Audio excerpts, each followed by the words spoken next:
Some stories are so old, you'd think they wouldn't apply to our lives anymore.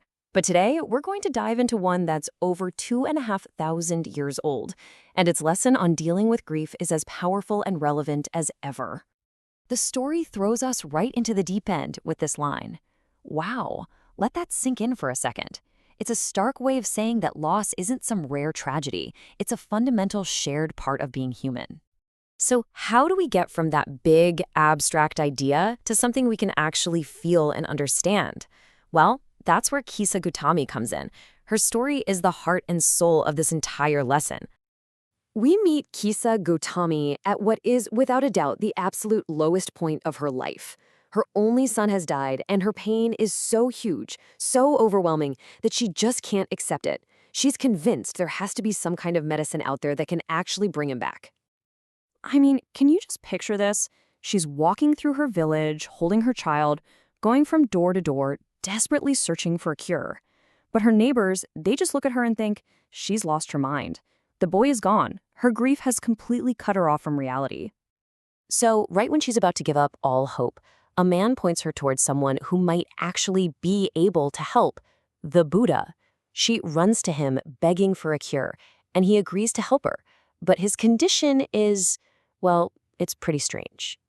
Okay, so the Buddha's request sounds simple enough, right? A handful of mustard seed. But here's the catch, and it's a big one. It has to come from a house that has never known death. See, he isn't offering her a magic potion, he's sending her on a journey. So Kisa sets off, probably feeling hopeful for the first time in a while.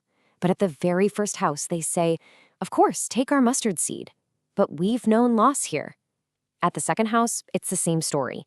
And the third and the fourth. Soon, every single door she knocks on opens to a story of sorrow, until people start telling her, please do not remind us of our deepest grief. And this is where everything changes. Her personal quest, the search for a magic cure, it's a total failure. But what she finds instead is, well, it's so much more important. She's just exhausted, utterly defeated. And as she sits by the roadside, she starts watching the city lights.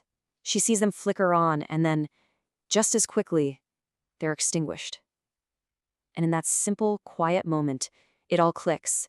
She's seeing a metaphor for life itself. It's like a light bulb goes off. She thinks to herself, wow, how selfish have I been? She realizes that her pain, as deep and as awful as it is, isn't just her pain. It's the one thing that connects her to every single person she just spoke to. She isn't alone in her sorrow. She's part of a vast community of it. It's only now, after she's come to this profound realization on her own, through her own lived experience, that she's actually ready to hear what the Buddha really has to say. This is the heart of the sermon, the real lesson on life, death, and acceptance. The Buddha explains that life, by its very design, is fragile. And he uses this really brilliant analogy of a clay pot. Think about it. Any pot made by a potter is eventually going to break, right? It's not a flaw. It's just what happens to clay pots. And our lives, they're just like that. Their end is built into their beginning. So that brings us to the big question. If loss is a guarantee, how on earth do we deal with it? Well, the Buddha lays out two very different paths. On one hand, you can fight it. You can weep and lament and refuse to accept it. But what does that get you? It just causes more pain for you and everyone around you. On the other hand, you can work towards peace by accepting that reality. That's the path to actually overcoming sorrow. Okay, that all sounds really profound, doesn't it? But again, this is a 2,500-year-old teaching. How does it hold up today, with everything we know now? Is there really a single right way to grieve? Because when we talk about grief in the modern world, it's not just one thing. It's a whole chaotic mix of feelings, isn't it? Of course, there's sadness, but there's also anger, guilt, deep anxiety, loneliness. It's a messy, complicated, and deeply personal process.